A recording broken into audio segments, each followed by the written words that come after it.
also mentioned when we were talking about this credibility spiral, and I'd love for you to share that with us as well. So in my mind, in understanding how credibility works and drives businesses, I envision a spiral. So think of a spiral that's constantly going up. And when you start a relationship with somebody, you start at like the 0 point. Think of like the middle of the spiral. And they don't know you. Now, if they were referred to you by somebody, they're going to come in higher on the spiral. They're automatically going to be several rungs up in that spiral. If they go read the reviews. So for example, I'm going to go to dinner this weekend with 3 of my cousins, Tanya and Tandy and Dave Richardson. We needed some recommendations of a restaurant in Idaho Falls that we would go to. And I wanted to recommend some good restaurants to them. So what did I do? I went to Google reviews and I found the best rate. I made sure to check the rating for each of the restaurants that I was recommending to them.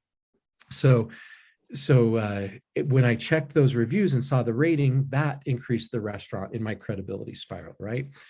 Each positive experience we have with a brand or a business or a product helps that elevate that person in the credibility spiral with that business.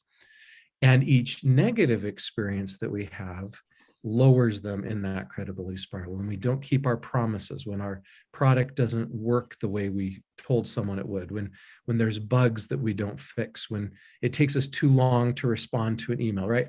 All of those things make us descend in the credibility spiral. So we're constantly either going up or we're going down in this credibility spiral.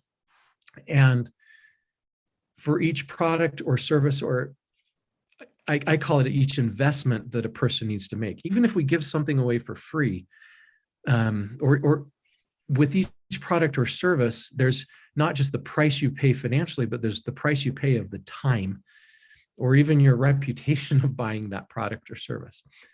And so for the combined investment of reputation and time and money that somebody has to make for your product or service, they have to be at a certain point in that credibility spiral. And if you're buying, for example, a pack of gum, right, at the grocery store, right, that requires very little time, that requires very little cost. People probably aren't going to know what kind of gum I bought, so there's not a lot of reputation at stake. So you don't have to be very high in that credibility spiral. Now, you may have to be high enough that the people feel safe because they're putting food in their body, right? You might have to have good enough packaging and whatever.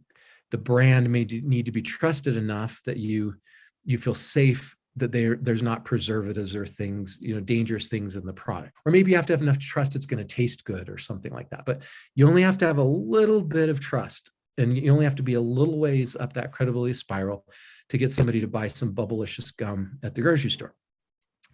But let's say you were buying adoption services, right? And let's say that like having a child, bringing a child in your home is one of the greatest desires of you and your spouse of anything, right? And let's say you're going to make a $50,000 investment for adoption services because of the cost, because of the importance to you, and because of all, how the legal side of adoption is such a big deal. You need someone that's not going to mess it up. You have to have someone you can trust. So in that situation, the person's going to have to be very high in your credibility spiral. You can't just run an ad and expect someone to sign up for your adoption agency. You have to nurture and establish credibility with that individual before you try to sign them up for your services and get them to pay. So that's the credibility spiral. And people wonder why people don't buy, right? You get an email, you get a phone number, you send out a spam message that hurts your credibility, and then you wonder why nobody buys. And it's because you're in this negative deficit in this credibility spiral. And you've got to realize that, okay, what kind of product or service am I selling? I've got to be up here for people to be willing to buy my product or service. What do I have to do to elevate them, right? Do I need to do a show and give them value? Do I need to give away a free ebook? Do I need to do an online course that's free or inexpensive? Do I need to do an event? Do I need to get more reviews? Do I need to what are the things that I can do to elevate them high enough on my credibility spiral to where they can, I call it the action point. So what is the action point for my product? And then how do I build the credibility enough with them to get them to the action point where it's then easy to convert them to a sale?